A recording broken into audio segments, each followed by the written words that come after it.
सरिनी अपनी सहेली मोहिनी को फिर से जवान बनाने के लिए एक चमत्कारी बाबा के पास लेके जा रही थी। सरिनी ने मोहिनी को कुछ इस तरह अपनी बातों में फंसा लिया था कि उसे सरिनी की हर एक बात सच लग रही थी। जब रास्ते में चलते चलते देर हो गई तो मोहिनी बोली, सरिनी, अब और कितना चलना पड़ेगा? कहाँ रहते हैं चमत्कारी बाबा? क्या सच में वो मेरी ढलती जवानी पर फिर से चार चांद लगा देंगे? हाँ मोहिनी, वो बहुत सिद्ध योगी हैं। पिछले 50 सालों से हिमालय पर साधना कर रहे थे। वो तुझे एक झटके में जवान कर देंगे। तुझे मेरी बातों पर विश्वास नहीं है क्या? विश्वास ना होता तो मैं तेरे साथ आती क्या? अगर बाबा ने मुझे सच में जवान कर दिया तो मैं तो मेनका की तरह अपना सारा जीवन उनके नाम कर दूंगी। अरे सरिनी, जल्दी चल, मुझे अब रुका ही नहीं जा रहा।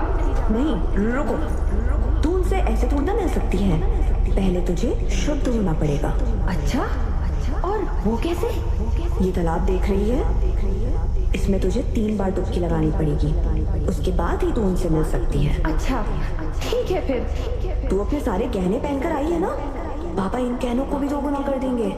हाँ बहन, ये देख, सारे गहने पहन रखे हैं जैसा तूने कहा था। अब सबसे पहले मैं शुद्ध हो जाती हूँ। हाँ चल।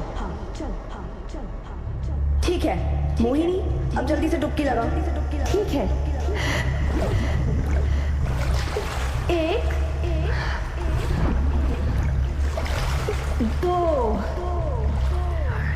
ठीक है। अब तीसरी डुबकी में थोड़ी देर पानी के अंदर ही रहना होगा। ठीक है? अरे बाहर में भी नौकरी है।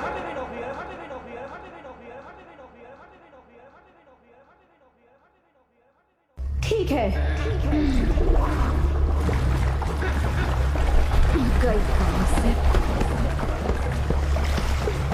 सरिनी, ये गई तो कहाँ से? ये तो क्या कर रही है? तुझे मुक्ति दिलानी है। सरिनी,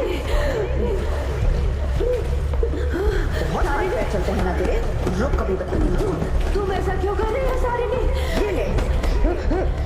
सरिनी, मोहिनी पर काबू ना पाते देख सरिनी ने अब अपने दोनों हाथों से उसका सर पानी में दबाने लगी।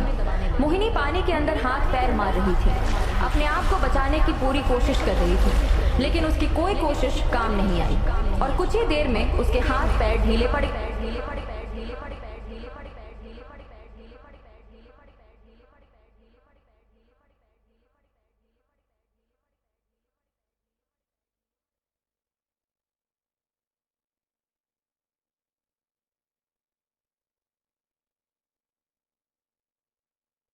ऐसा लग रहा था कि वो मर गई है।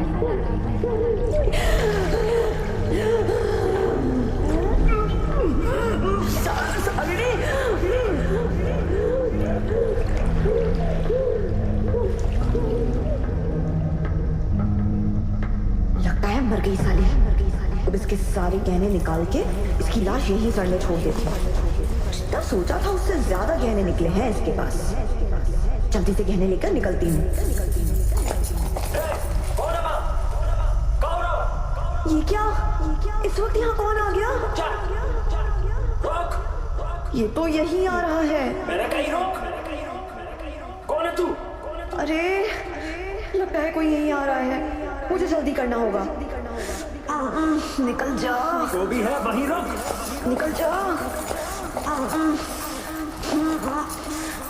हाँ निकल गया।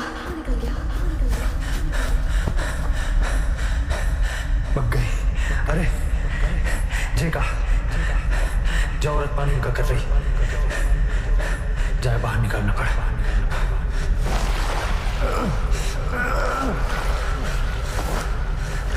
जाके सांसें देख लो। अरे जा तो हमें जिंदा है। उस आदमी ने मोहिनी को बाहर निकाला तो पता चला कि वो सिर्फ बेहोश हुई थी, उसमें जान अब भी बाकी थी।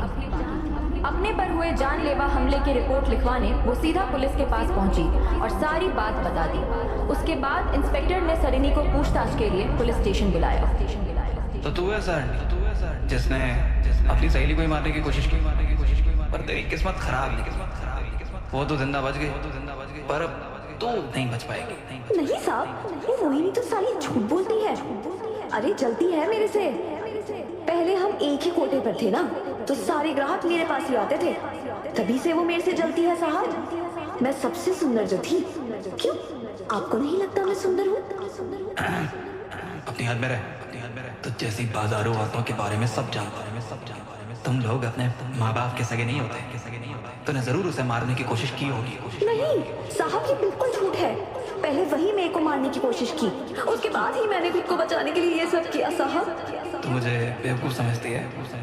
मेरे पास गवाह है, अब कुछ नहीं हो सकता। तू नहीं बच सकती। क्या सच में? साहब सब कुछ तो आपके ही हाथ में है। आप चाहें तो क्या कुछ नहीं हो सकता। पर इसमें मेरा क्या फायदा? मुझे क्या मिलेगा? सब कुछ तो आपका ही है साहब। मैं भी साहब, मुझे बस एक मौका दीजिए। बदले में मैं आपको अपने होठों से ऐसा जाम पिलाऊंगी कि आप जिंदगी भर नशे में ही रहो। क्या? सच में?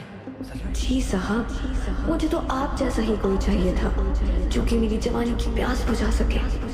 सच कहूँ तो साहब, आपको एक नजर भर देखने से ही मैं आपकी दीवानी हो गई थी। आप जैसे ही किसी की मुझे कब से तलाश थी। लगता है मेरी तलाश पूरी हुई। चल तुरंत, ये सब मुझ पर काम नहीं करने वाला।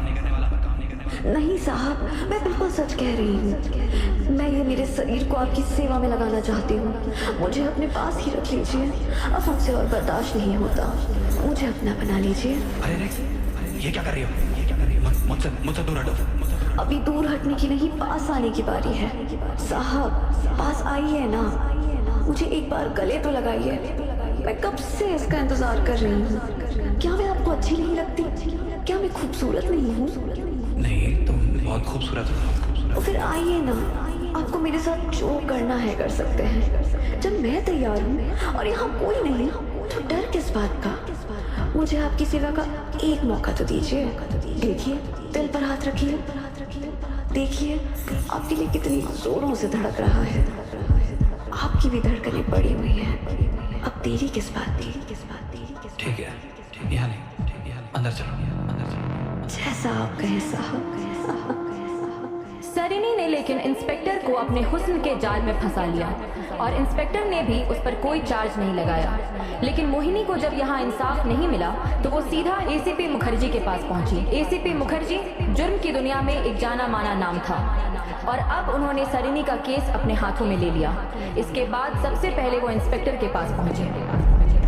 तो इंस्पेक्टर प्रकाश, आप ही मोहिनी का केस देख रहे हो? जी साहब, मैंने देख लिया है। कोई केस ही नहीं है।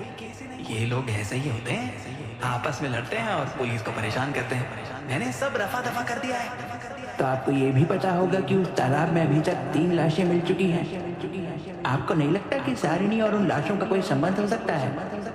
आपने कोई छानबीन की? नहीं साहब, कोई जरूरत ही नहीं पड़ी। छोटा मोटा केस था, मैंने देख लिया। आपको यहाँ आके तकलीफ उठाने की भी कोई जरूरत नहीं है। अच्छा इंस्पेक्टर साहब, यू आर सस्पेंडेड। क्या? नहीं साहब, ऐसा मत करिए। ऐसा ही है। आप कहीं छुट्टी पर क्यों नहीं चले जाते? और अब इस केस को मैं खुद हैंडल करूंगा कि यह सारिणी असल में सीरियल किलर है क्या।